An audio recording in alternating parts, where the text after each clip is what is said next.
দেশের সরকার চেয়েছিল যে জাতীয় কলস যে হবে তাকে পুরস্কার দেবে, সবাইকে আহ্বান করা হলো, সবাই এক বিশাল মাঠে সমবেত হলো।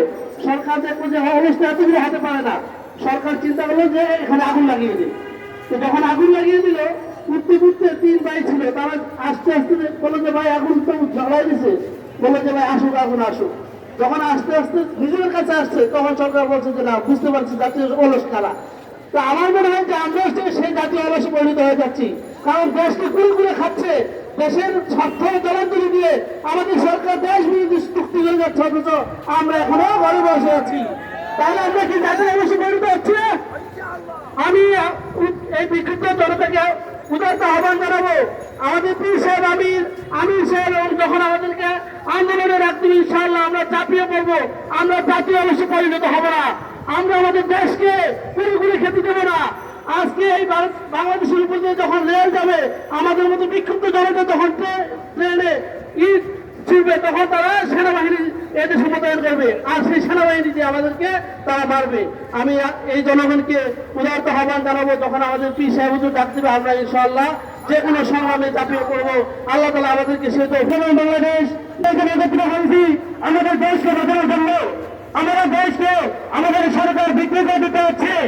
আমরা এটা মেনে নিতে পারি না, আমরা এটা মেনে নেব ইনশাআল্লাহ। আমরা হাতে হাত মিলে, হাতে হাত মিলে সংগ্রাম করা যাবো, সংগ্রাম করে এই দেশকে বাঁচাবো ইনশাআল্লাহ। যাচ্ছে আজকে বাংলাদেশের মানুষ, আজকে প্রতিদিন মানুষ চিৎকার করে কান্না করছে। এই দেশের মধ্যে যেইভাবে মানুষের অর্থনৈতিক শক্তি, সামাজিক শক্তি এবং শিক্ষিত গণকে আজকে মূর্খের দেশে পরিণত করার জন্য, আজকে এই দেশকে তারা ঘুরে ঘুরে বিক্রি করার জন্য ভারতের কাছে আজকে তারা চুক্তিবদ্ধ হয়।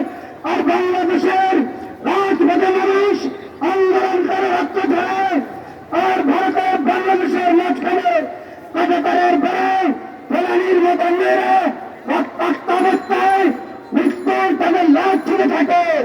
এই চাইতে লজ্জা এই জাতির জন্য আর কিছু হতে পারে না।